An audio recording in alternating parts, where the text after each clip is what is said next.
খুব সহজেই একদম দোকানের মতো রাধাবল্লভী ঘরেতে তৈরি হয়ে যাবে। তার জন্য বিউলির ডাল একটু ভিজিয়ে রেখেছিলাম 3 থেকে 4 ঘন্টা। তার মধ্যে আদা আর কাঁচা লঙ্কা দিয়ে একটা পেস্ট বানিয়ে নেব। এদিকে একটা ভাজা মশলা তৈরির জন্য জিরে, জোয়ান আর মৌরি দিয়ে এইটা ভেজে একটা মশলা করে নেব। কড়াইতে তেল দিয়ে তার মধ্যে কালো জিরে আর এখানে দিয়েছি হিং দিয়ে বেটে রাখা ডালটা দিয়ে, আর তার মধ্যে চিনি আর নুন, চিনিটা একটু দিতে হয়, একটু চিনি আর পরিমাণ মতো নুন দিয়ে ভালো করে নাড়িয়ে চাড়িয়ে এবার নামানোর ঠিক আগে এই ভাজা মশলা, অর্ধেকটা ভাজা মশলা দিয়ে আবার একদম শুকনো শুকনো এইরকম মাখা মাখা হয়ে যাবে। তখনই বুঝতে হবে এই যে পুরটা একদম রেডি। ডালের পুরটা একদম রেডি হয়ে গেছে।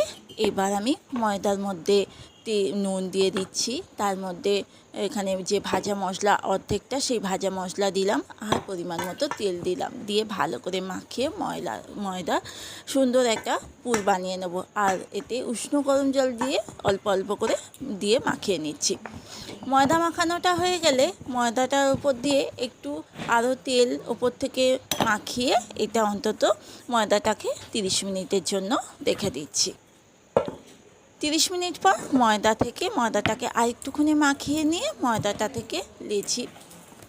থেকে লেচি বের করে ময়দাটাকে এরকম হাতের সাহায্যে পুর করে, আর এই যে ডালের যে পুরটা বেশি করে দিয়ে ভালো করে একটু পুরটা এই মুখটা বন্ধ করে নিলেই মোটামুটি রেডি হয়ে যাবে। রাধাবল্লভীগুলো একটু বড় বড় সাইজের হয়, ওই জন্য একটু বড় বড় সাইজেরই করলাম রাধাবল্লভীগুলো। আর একদম এই রাধাবল্লভীগুলো সুন্দর করে বেললে একটু কিন্তু পুর বের হয় না। এই যে দেখাচ্ছি, দেখো রাধাবল্লভী থেকে কোনো পুর বের হয় না। এবার তেলটা গরম করতে দিয়ে দিয়েছি, তেলের মধ্যে এই রাধাবল্লভীগুলোকে দিয়ে এবার এইগুলো নাড়ালেই একদম প্রত্যেকটা রাধাবল্লভী সুন্দরভাবে ফুলবে, এই রকম ফুলবে। এই রাধাবল্লভী দিয়ে আলুর তরকারি বা আলুর দম যে কোনো কিছু কিন্তু খাওয়ার মজাই আলাদা।